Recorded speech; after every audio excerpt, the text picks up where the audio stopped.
Welcome to Terra Tower. To the Gauntlet. To the Gauntlet. Welcome to Dianopolis. Welcome to the first boss fight. This area looks cool. The Ocher lands have dried up in weather. I'm not sure how to pronounce that. Maybe ochre? Is it your will to choose destruction? Sure, why not? Why would you say sure, why not? It depends. Is it destruction to the dwarves? But what did they ever do to you? They killed Razly's kin. But you started it. I did not do any sort of thing. I just finished it. Lol. Wave of fear. The fear. The fear! I'm Gargamel. Is that Gargamel? Yeah.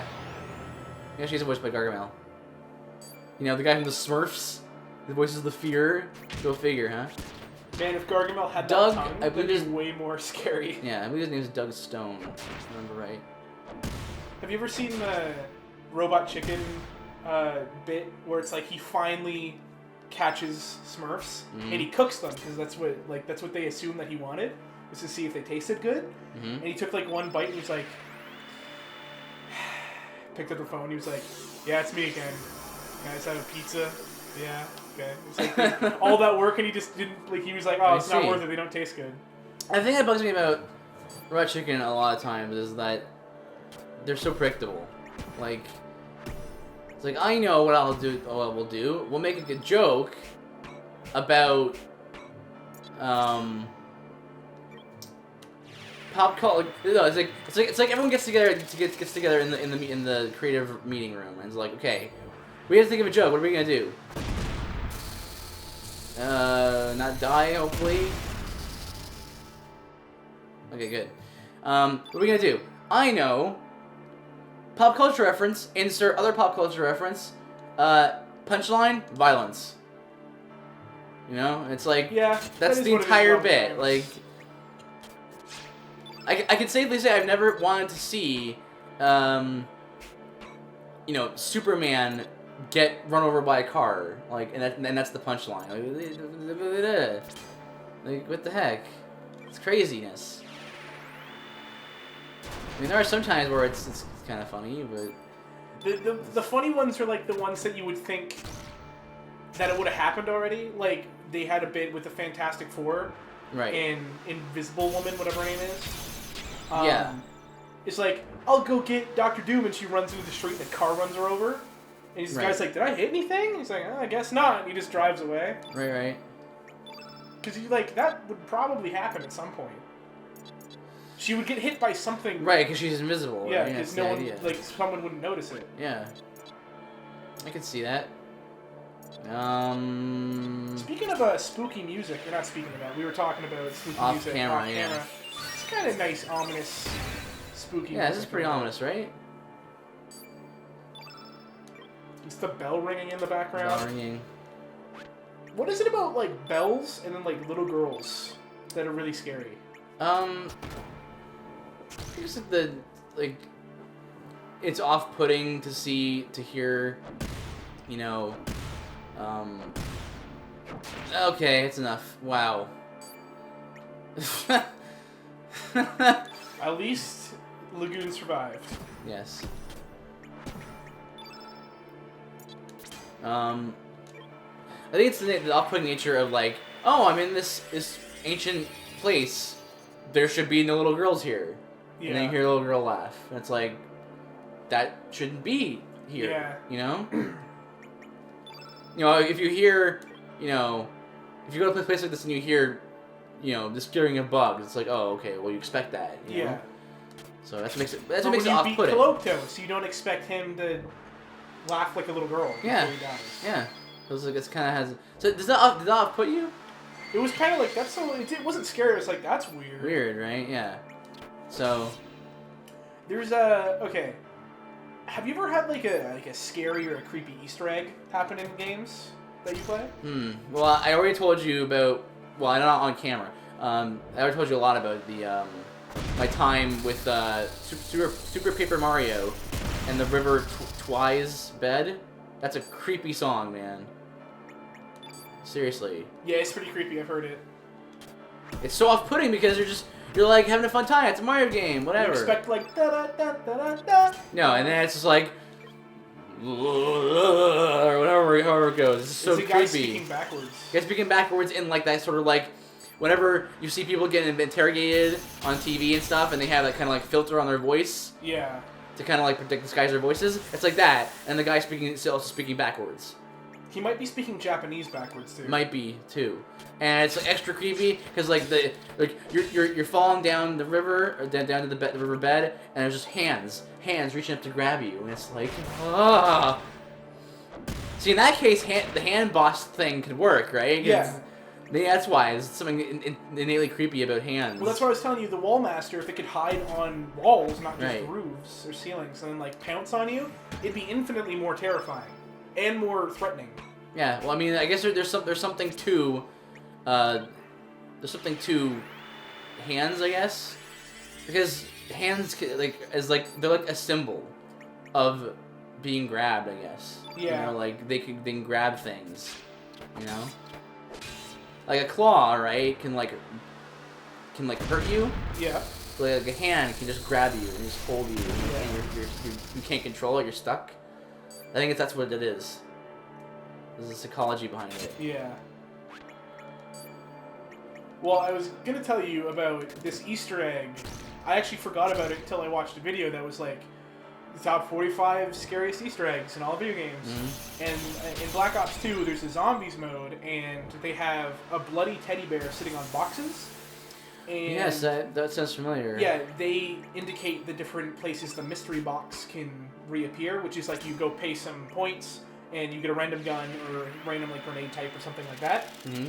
But the teddy bears, there's a whole story behind zombies, how it's like they're possessed by this little girl Samantha and stuff, trying to get revenge on one of the four main characters for killing her father. Mm-hmm. But these the teddy bears will sit there and like look down and stuff. Yeah. And then at random times, the ones that don't have the mystery box will perk their head up and look at one of the players and follow them. And then but only if that player's not looking at them. Oh, so, like, nice. I watched it happen to my friend. I was like, whoa, the teddy bear's looking at you. And he turned around and just put his head back down. And I was like, super that's creepy. Yeah, that's pretty good. Field, nice. Well, he's dead. That's good. Yeah. There was the zombie maps, there was a lot of little Easter eggs, because, like, some of them just took place in swamps or stuff like that. But there was one that took place in an insane asylum. And there was like a dentist chair and stuff, and like you could go up to it and push the action button and hear like dentist tools, like drills, and hear people screaming, but there's like no one there, right? So it's like, oh, that's creepy. Or if there's like this morgue area, and if you're hiding in there, every now and then you'll hear little girls laugh, and you're like, I don't want to be here right now. Yeah, it's creepy.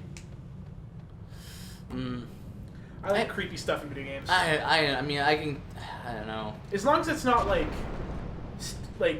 you can tell that something that was meant to be a secret is just like so blatant, like you should be scared right now. Right, you know what I mean? If subtlety is key. Yeah, I think I'm not sure if I said this actually on the show or not, but I really like when it's all tense and stuff, but the game never spooks you, never like jump scares you. Yeah. I just love when it's just like, and here's some tension, and there you go. Like, I don't know. I think it's just great. Yeah. Because it just feels so cheap when the developers and stuff are like,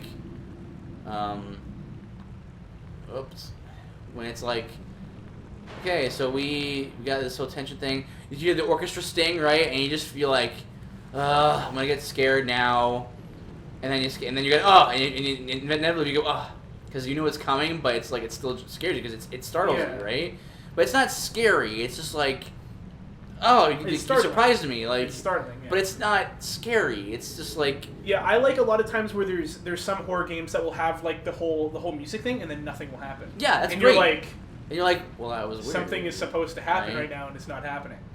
And it's like, and then like 30 seconds later, something attacks you, or like yeah, nothing at all.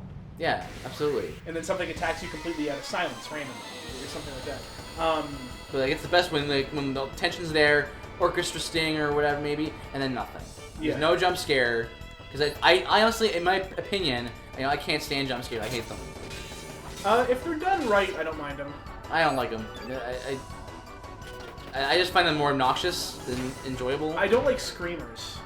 Yeah, I hate screamers too. Yeah. Screamers are annoying. There's this game called Fear on the Xbox 360, and it's a first-person shooter. You've probably seen screenshots of it, but it's like the little girl. Her name is Alma.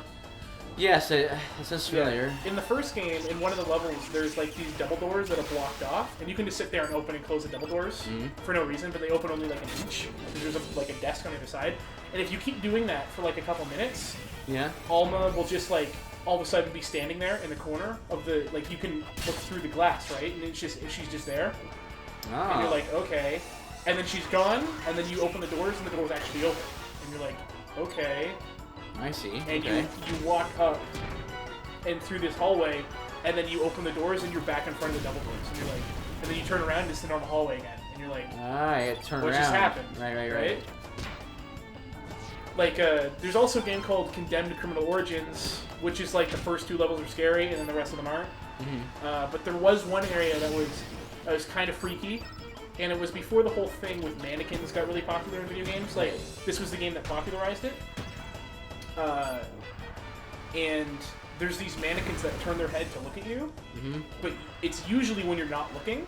And what it goes is like you play a detective in the game, so you're like you're looking around, looking at everything, trying to find the serial killer, and you notice like all the way the mannequins are looking and everything like that, and then the head moves, and then it like whispers to you. It's like, hey, just so for you to like turn around, and then it's looking the other direction, and you're like, that's creepy. you know what I mean? Yeah. So it's subtle things like that. Like a lot of people wouldn't even notice that. They'd be like, oh, someone just whispered at me, and there's mannequins there. What's going on? But like, it's only if you really notice that like where the mannequin was looking before. And at one point in the level, there's a dude dressed up like a mannequin. So one of them is walking around, but they look all exactly the same. So it's really creepy. It's like the whole room with mirrors sort of trope. But it's like one hiding in 100. Okay. Kind of like that scene in iRobot. You saw that movie, right? iRobot, yeah. Where like the one rebel robot is hiding in the room with all the normal robots. Right. Yeah.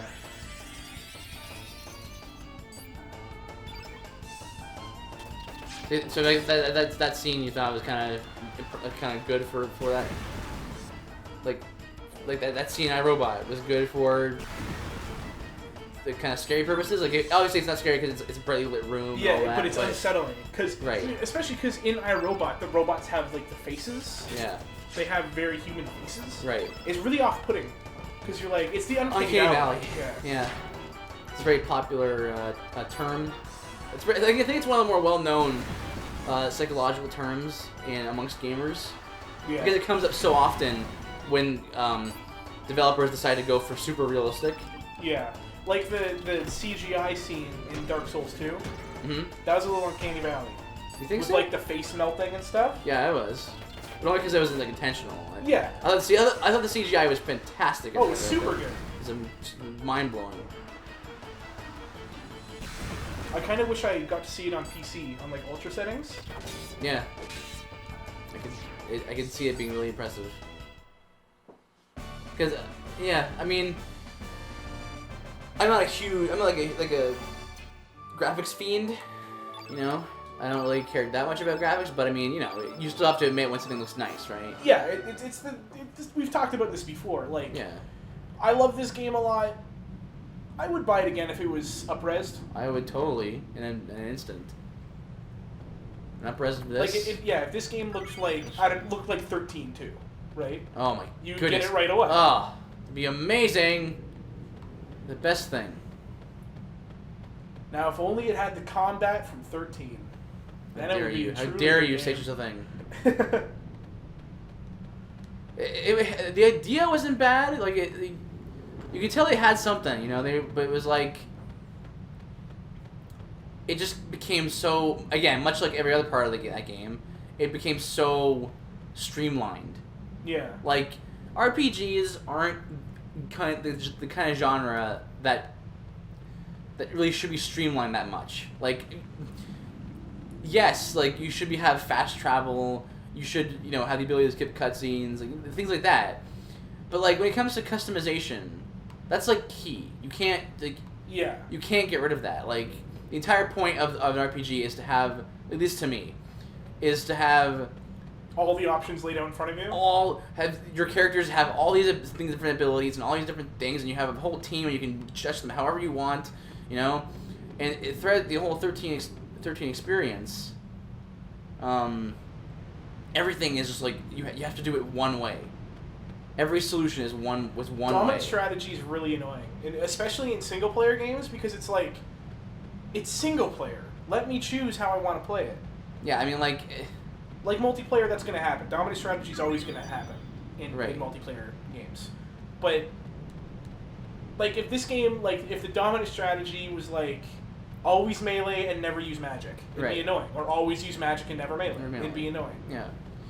When what should be happening is like there's a reason you'd want to do other things, Yeah. Because in the end, will you just go? You insane thing. What did the heck you Is it like a ghost with a javelin through it? That's what it looks like to me. Right. So like what? It's like everything about it was so overly streamlined. It felt like, okay, don't take this the wrong way, both Octo and people listening, but it felt like It felt like It felt like what it would be like if like someone from Apple made an RPG. I get what you mean. But yeah, right. It's like where it's like, oh, okay, well we'll make it user friendly, right? And it's like, to a certain extent, RPGs aren't meant to be user friendly. Like they're meant to be like detailed and really nitpicky, and like really, and it's like, but this game was like RPG by numbers. Yeah. Instead of paint by numbers, it was just like you fill in the obvious color here. Right? Yeah. And it's like, instead of giving you the option to choose which party members you have, we'll just give you the 3 that we want you to have. Yeah. Here. And it works for certain sections like, of the game. If it was like, for instance, in Final Fantasy VII, when Aerith dies, right? Like it would be like, you can't have that party member anymore. We're limiting her from you. Oops, I got the wrong way. So if it would be like for instance, in this game, like you have to have whatever the space alien guy. You have Starkey. you have to have him to open this door. Right. You have to have Fargo to get the specific Fargo dialogue. Right. You know It's what understandable. I mean? But you can complete the game without it. Right. Exactly. And so, but like you only get to that one little bit of cutscene or whatever, then you can switch them out, right? Yeah. And the thing that killed me was like it was, what's his name? Matsu, like the guy who did the directing for 13. Like he even said that like his forte is storytelling. But even that there he failed, so it's like Should you just kill him? Yeah, okay. I was just maybe I could sneak by him. I don't think it'll take that long. Yeah.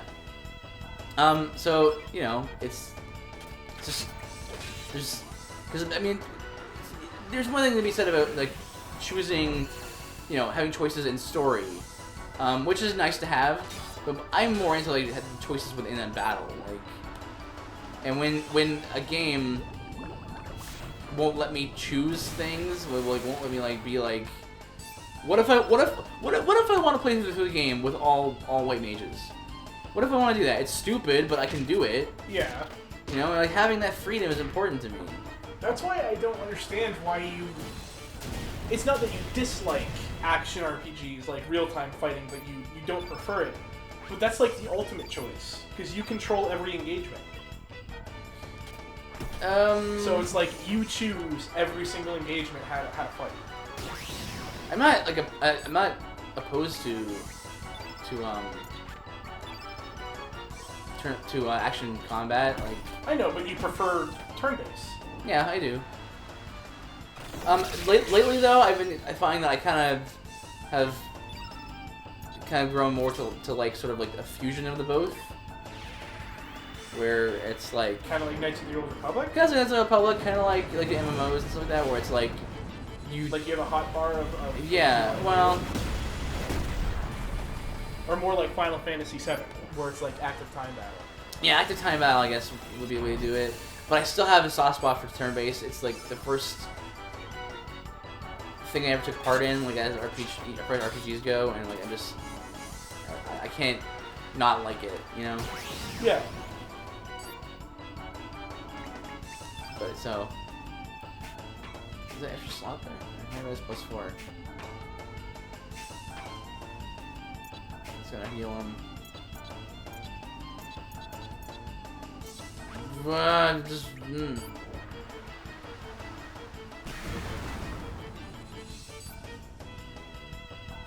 Ha! For some reason, you can't really hurt the Surge. Well, you attacked the 3 guys with a white thing and actually healed the one in the middle. Yeah, I did.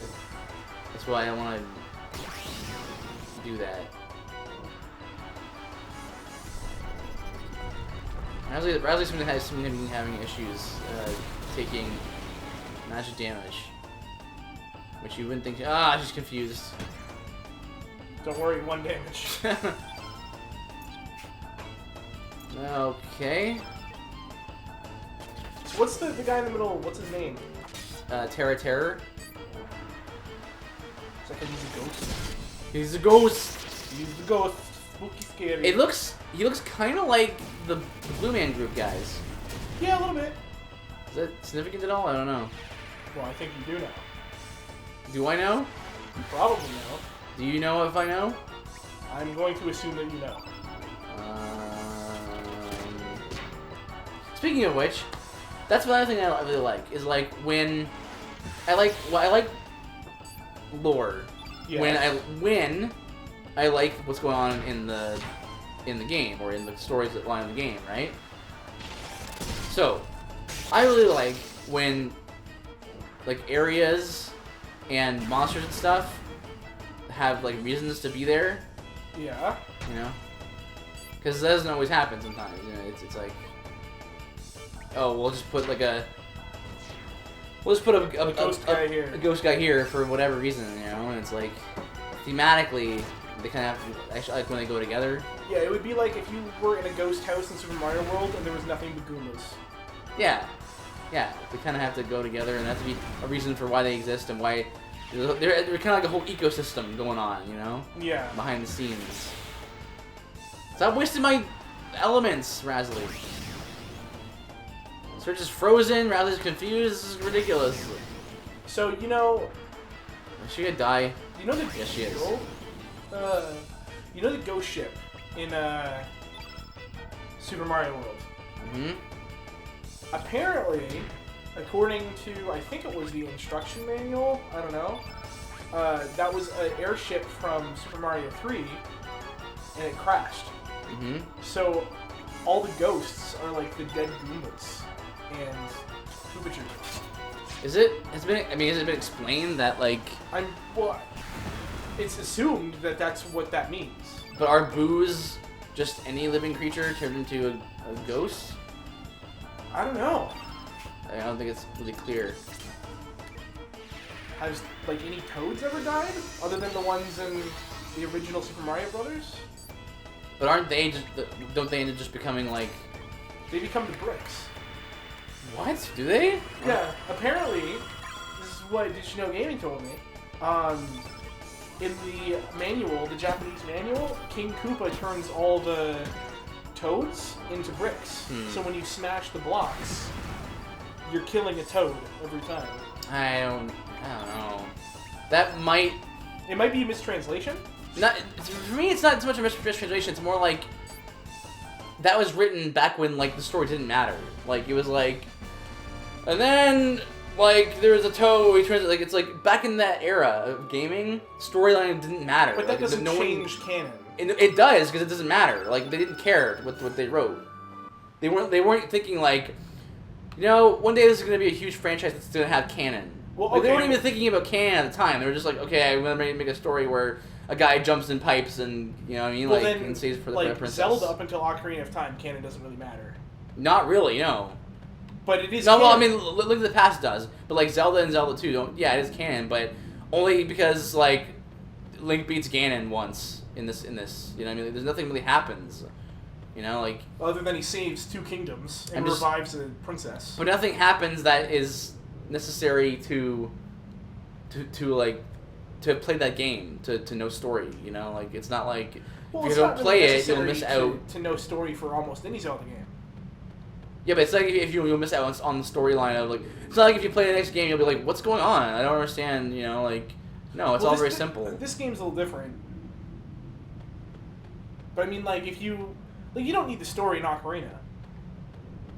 Ocarina's fun without a story. Mm-hmm. You know what I mean? It's nice that it's there, but it's not needed.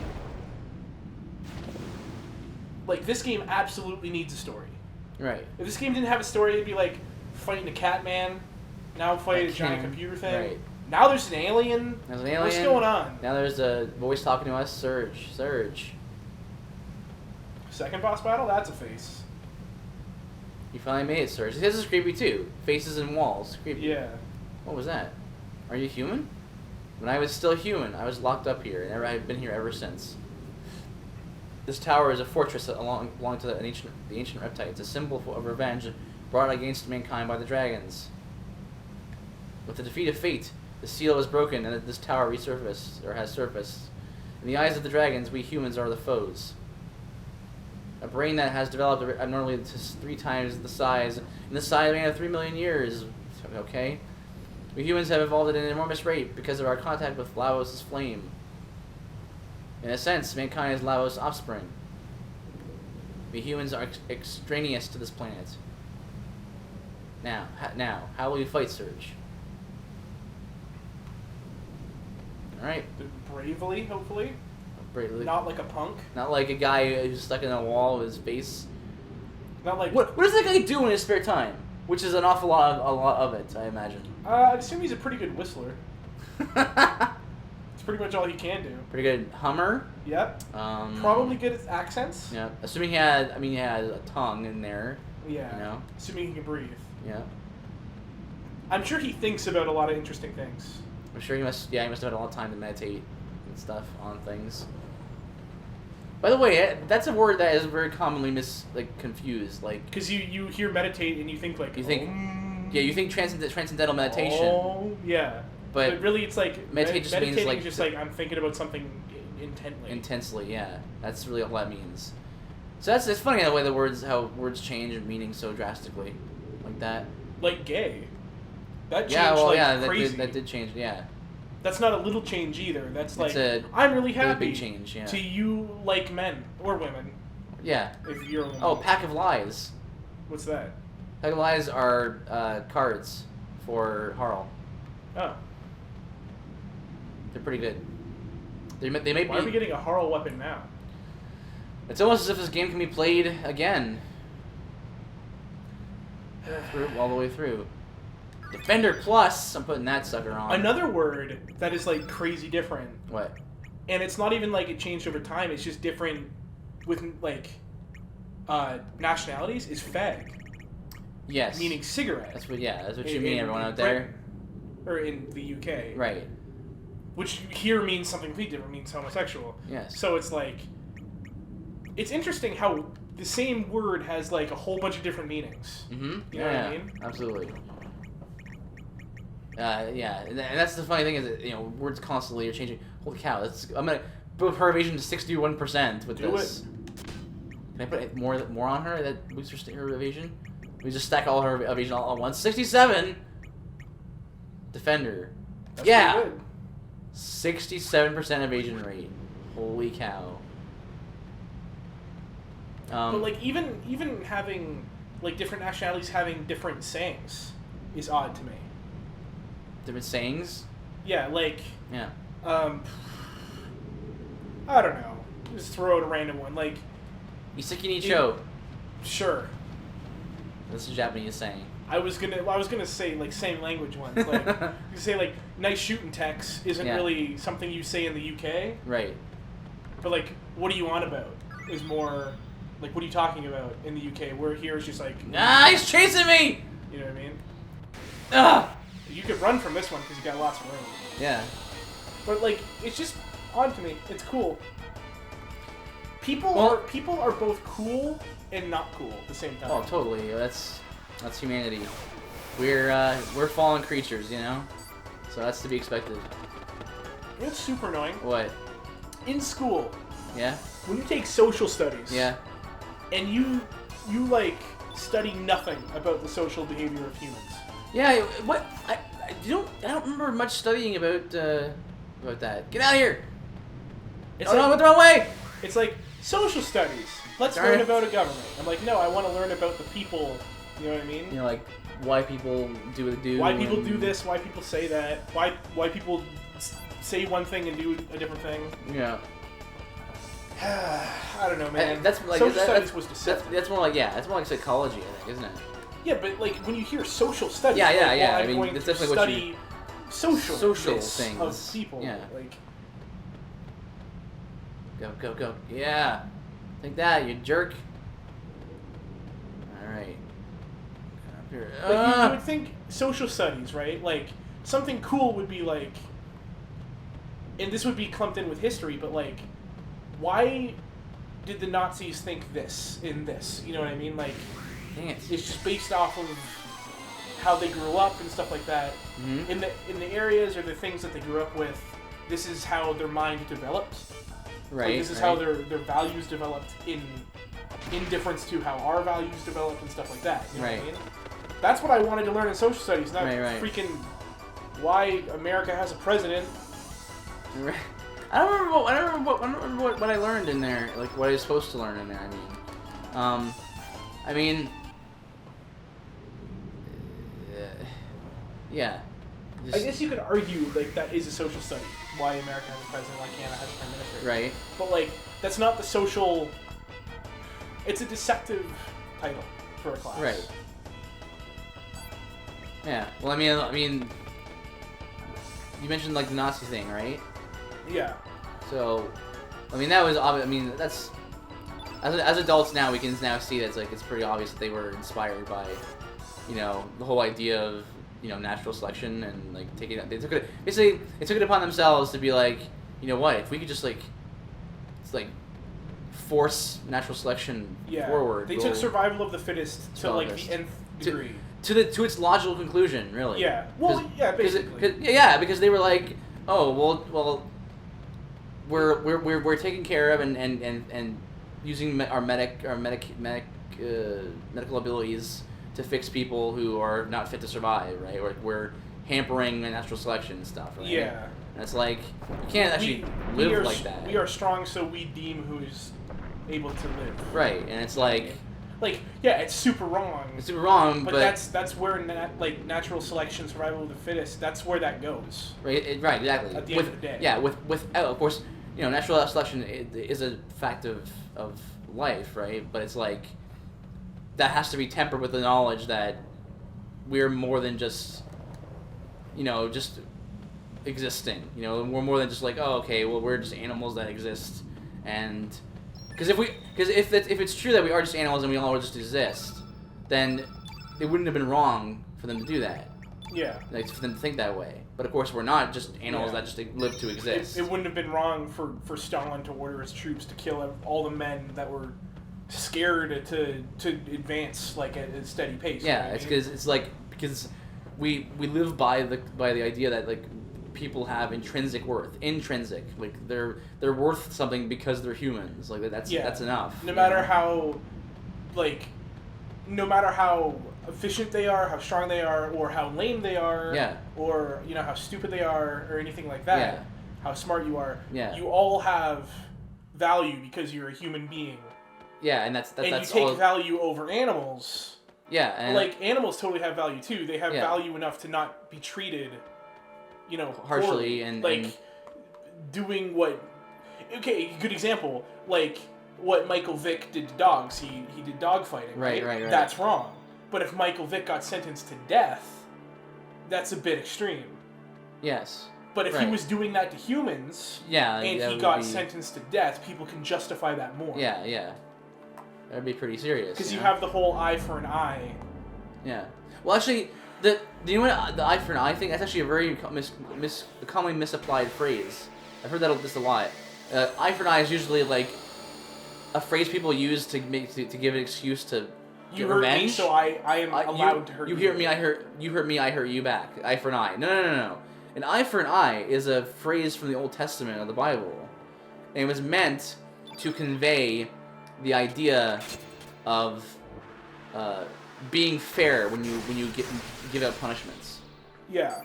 So the idea was not so much get revenge, but when you judge when you do judge in a case where you have to judge something, make the punishment fair and don't overdo it.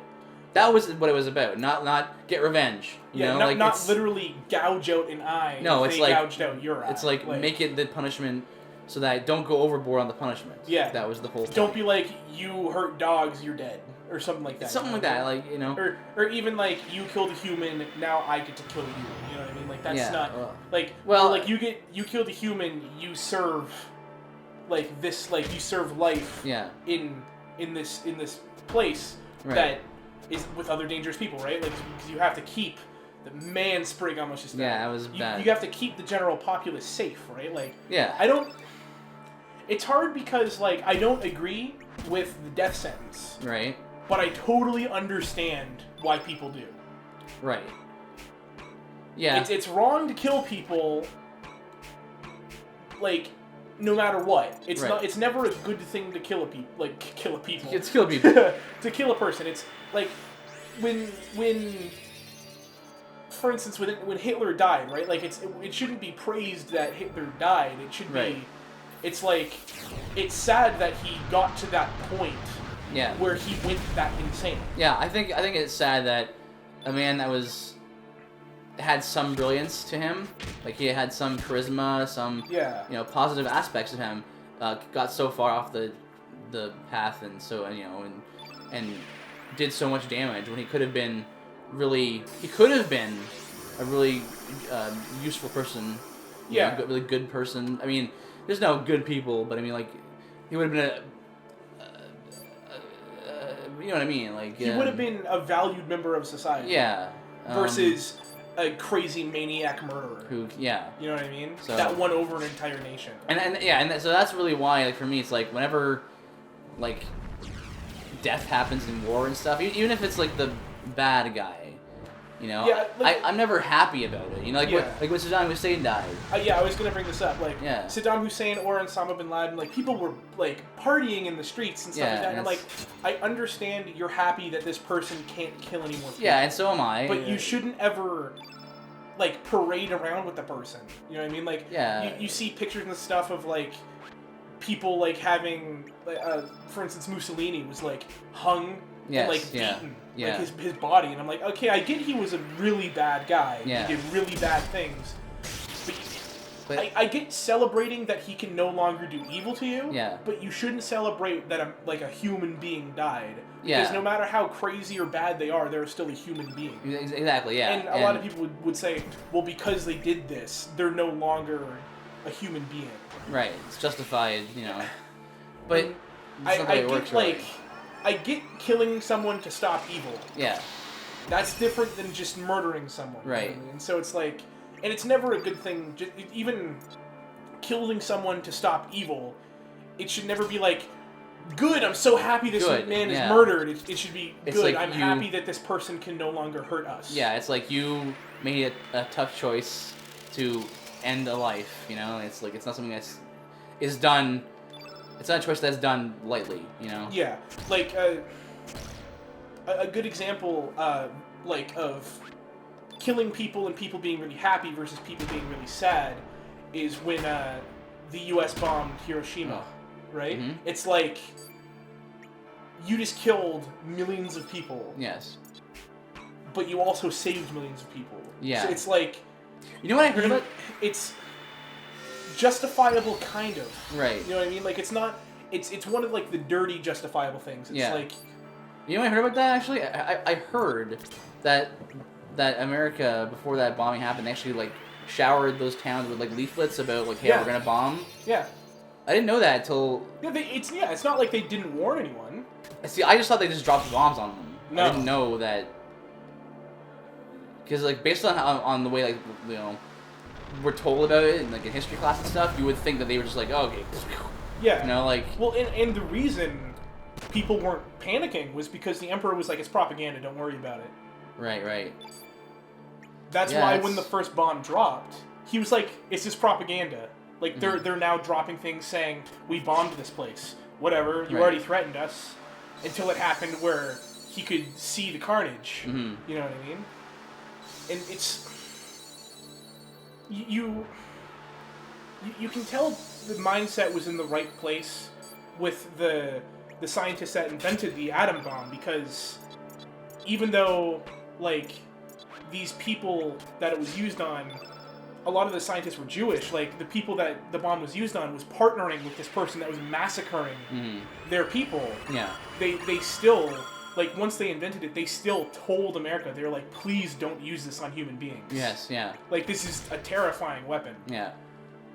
Well, I mean, that's part of what happened, like, even the Geneva Convention, right, is, like, we all decided, like, collectively, like, no chemical warfare.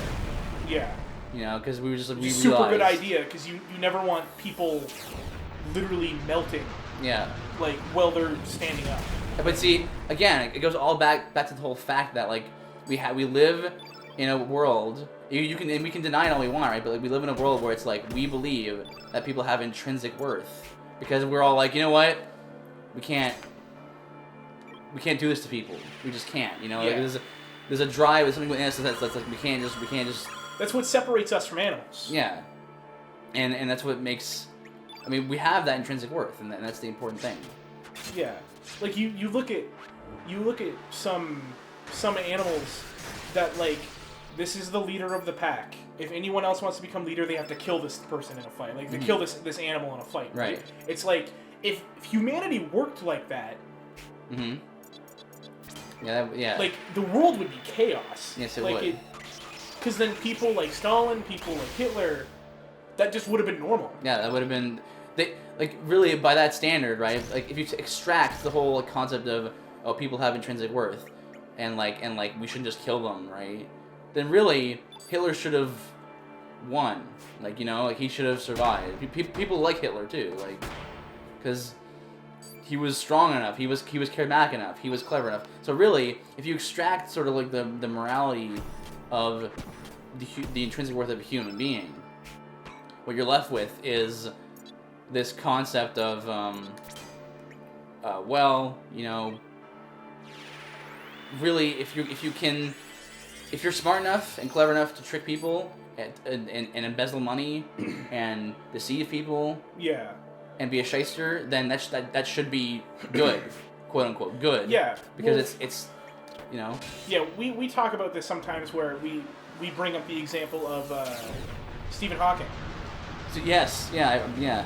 Where it's like, brilliant guy, yeah, super smart guy, but if we worked the way natural selection worked, yeah, he would have been like, well, his brilliant mind would have been lost. Yeah, it would have been like, well, he's in a wheelchair and he can't really, you know, do anything himself. So smother with a pillow, you know what I mean? Like, yeah, it's like, but when we hear that, we balk at it and we go, we're like, oh, that would never happen, or that's terrible. Yeah, we say it's terrible, and we're right. Yeah. It is terrible. But that's what people that are so gung ho about, like the survival of the fittest and stuff, yes. They don't understand that that's what they're saying. Yeah, that's what they're really saying. Well, I'm sure this person can try to murder me, and if, you know, survival of the fittest. If I murder him, it's fine. If he murders me, hey. I wasn't strong enough and all that. Yeah. But it's like, what you're really saying is, if someone gets sick, we shouldn't help them, because that means that we're just, you know, we're slowing down evolution. And yeah, stuff like or that, you could say, like, if someone gets sick, you kill them, because there's a chance to infect everyone else. Yeah, and it's which would weaken the race. Yeah, you know what I mean? It's not that simple. You know? It's not. Yeah, and it all goes down for the fact that we can think. Yeah. Freely. And it's like, we have that free will given to us. You know, it's not something that is this a ladder here? No, it's not something that, you know, that we just make up. Because again, if it's something that we just make, if free will is something that we just make up, right? Then it's all an illusion, and we don't really have choices in anything then. Because if free will is just a construct of our minds, of our own minds, then it's nothing more than just our brains are doing it because they're telling us to do it. Yeah. And it's nothing. All of our choices don't really mean anything at all, which I mean is an unlivable circumstance, like an unlivable philosophy. You know. Yeah. That's for yeah. Free will's an interesting thing because it's like you would think if like the only reason we are born is to keep the species alive. Mm-hmm. Free will kind of goes against that whole thing. Yeah. Because free will, then you could choose to not keep the species alive. Mm-hmm. Like you could choose to murder someone. You could choose to not have kids. Whatever. Right. But you'd think if we were here for the sole purpose to keep going, mm-hmm. then we would just like find someone, keep the species going, or find a whole bunch of people, keep the species going, mm-hmm. and then just like eat. You know what I mean? Like that's all we do. Keep us healthy. Right. So free will is a really interesting and crazy thing. I mean, and that alone goes to show something about humanity, right? It shows that like a part of us is designed to care about what's going on in the world. Because again, really looking at it from a strictly quote unquote logical sort of survival of the fittest type way. Like, why should I care about what happens to someone halfway around the world other than me? Yeah. It's like, we should care, but why? And it's not even like we're taught like that either. It's like, It's we are born with understanding that other humans have value. Yeah. Because, like, kids have sympathy. Yeah. And stuff. Like, if kids were, like, cold-hearted killers, and then, like, you had to teach them right. to not kill each other and to, at the same time, though, like, I never had to be taught how to trick, how to lie, or how to steal, right? It's like it's in me as well, you know? Yeah, that it's an interesting weird human thing. Yeah. Definitely. What did we just kill? We killed like baby angel things. What were those? Well, I don't know, and that's kind of what I'm talking about the thematic thing. Is like I don't know what those things were, so it's like One minute we're fighting ghosts, next minute we're fighting like Pitt's younger brother. Pitt's younger brother. Did you see? Speaking of that, did you see the? Whoa! Did you see that jump? That was weird. Whoa! What? Everyone just slid down the. That thing totally looks like a face underneath the light in the middle. Yeah. Totally looks like a face. Look at that. Where the lips down there and it's just like straight across. Oh yeah, I see it. Yeah, it kind of looks like a fish, actually. Oh yeah. Special glove. Can anyone wear this? I don't think so. No, we can. I just saw the announcement. I mean, again, this is like when this episode's coming out, it's gonna be. I want to be playing Smash Brothers by then. Yeah. But I saw the announcement for Lucina, and Robin. for Robin, and Falcon. and Falcon, and that's cool. Do you think there are too many? Do you think there are too many like human characters in Smash Brothers now? Now that we have like 4 of them. What do you mean? Well, Like, too many human characters or too many human Fire Emblem characters? Too many human, like, just... Because, like, Mario is a human, but he's, like, a cartoony human. Like, yeah. Do you think are you saying, like, we have too many realistic humans? Like, Link is a realistic human. Yeah. Zelda's a realistic human. Samus. Do you think that's a problem? Guys? No, but I think you have to balance it out with the cartoony guys. You have to balance it out with the Yoshis and the Bowsers and the Donkey Kongs. Right? Like, the Kirby's and the Jigglypuffs. Yeah. All the Pokemon. There should be more Pokemon in Smash Brothers. Should be way more Pokemon. Yeah. I mean, we already have like 4, right? We have Jigglypuff, Pikachu. Wait, is Jigglypuff confirmed for the new one? You know what? I don't know, but I would expect her to show up. Okay. Okay, so not confirmed we have Jigglypuff, but confirmed we have Pikachu, Charizard. Whoa, where are we? Whoa, Greninja. Could this be I think that's it. What's going on? Do we have Lucario still? I don't think so. I don't remember him. I'm surprised Machamp hasn't ever been a Smash Champ seems like a natural choice, eh? Totally. It's just like, you know what? He would have moveset of like Ryu or Ken. Yeah. Just give him a Shoryuken and a Hadouken, and there you go. Yep. Welcome. It's good to see you finally made it here. I've been expecting you. Why is Viper Surge. Manor like up on top of this thing? Maybe where are we? Is this Viper Manor? This is a space that does not exist. But don't mind that. Oh, okay. Sure. More importantly, I must explain to you. Who are you? My name is Balthazar.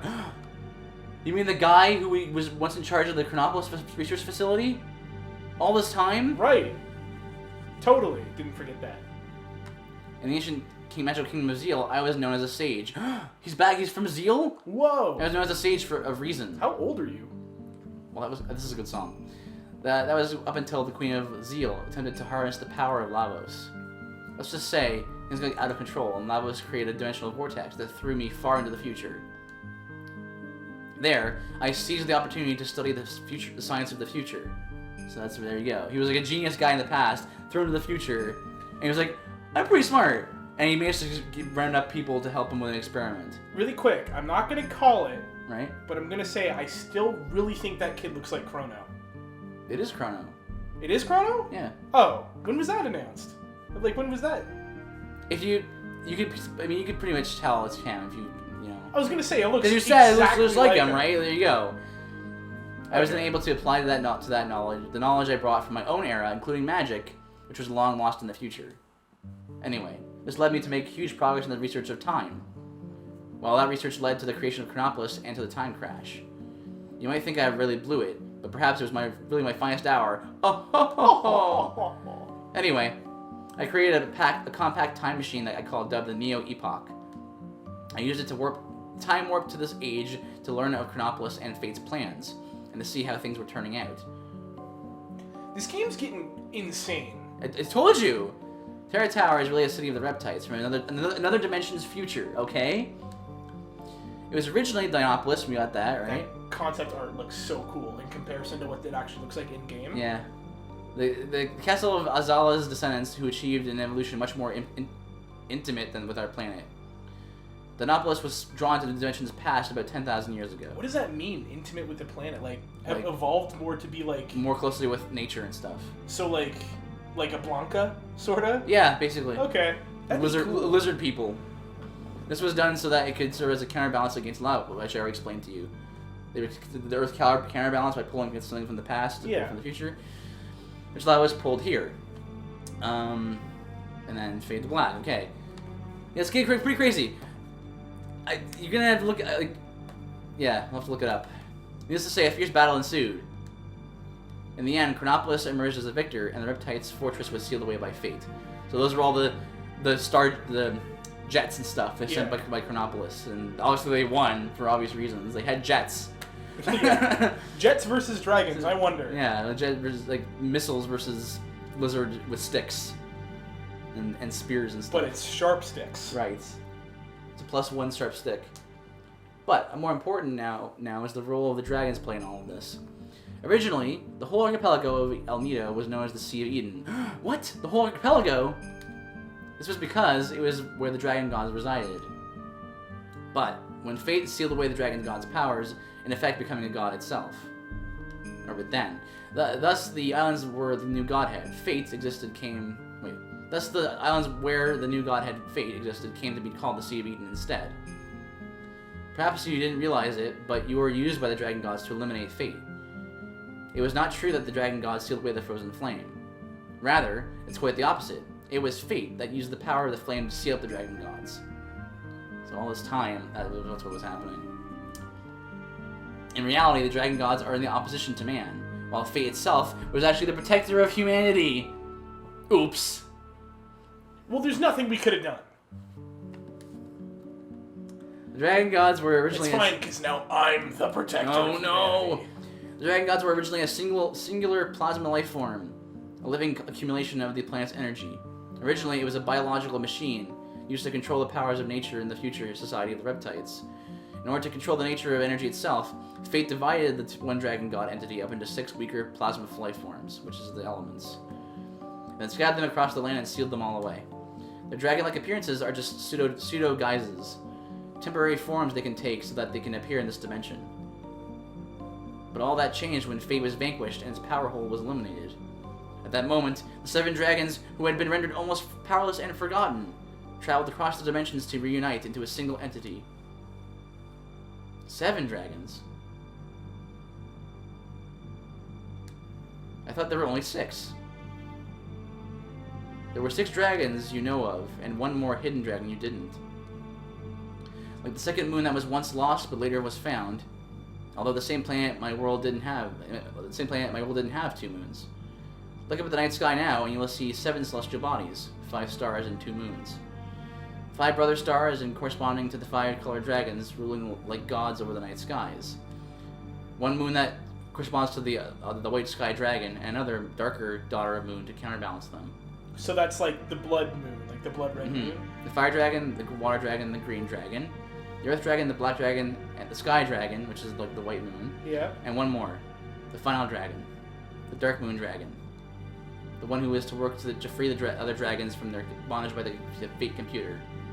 The child the others created on the night of the electrical storm that temporarily caused fate to loosen its hold on them. So this 7th dragon was born out of that night of the electrical storm that caused fate to temporarily lose the hold on everything. Is that how dragons are born? Well, There's yeah. no mommy and daddy dragon. There's electrical storm. I believe you knew her as Harl. Harl is the 7th dragon, taken human form. That would be why she's so obsessed with you. Right? And why she wanted to force you to keep going, and why she asked you if you would save her or the world. Right. Or why she was so dead set on getting the dragons together, because she's the 7th dragon. Played like a fiddle. Yep. Unbelievable. The dragon gods were the essence of nature on this planet. Perhaps we can consider what's happening as our planet's vengeance on us, to finally sweep away the unwanted humans from the face of this blue planet.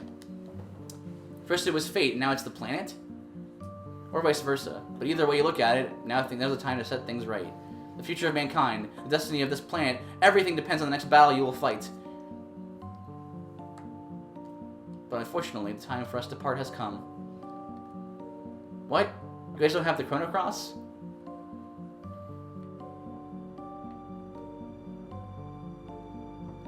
I'm sure we'll meet again soon, in one time period or another. Be careful now, and good luck. So, once we hit the Chronopolis, just things would just explode with just insanity, plot, and just craziness. Is there a fate record anywhere around here? Yeah, we need to find records of fate. That's for sure. Yeah, because this episode's 58 minutes long. 58 minutes! Super long one. And what's up, Harl? Hey, Harl. Why couldn't you just tell us the truth? Why could you just... Oh, alright. I guess we're gonna go this way. The ending of this game is getting crazy, but the visual effects are getting cooler. Yeah. Oh.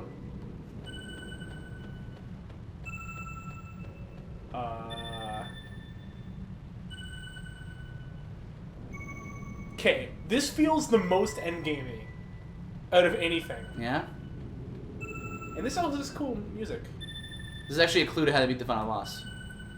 Really? And get the good ending. Yeah. Should we cut it here and then just do another episode? Or is there a save point really close? Probably save point really close, but I mean you have to save up like back at the beginning of the dungeon and run back here. But yeah. So we will talk to you, gentlemen and ladies, next time. Now that we've exploded your brains with all this plot stuff. Don't worry, I'll see if I can unravel it with exposition of my own. Till next time.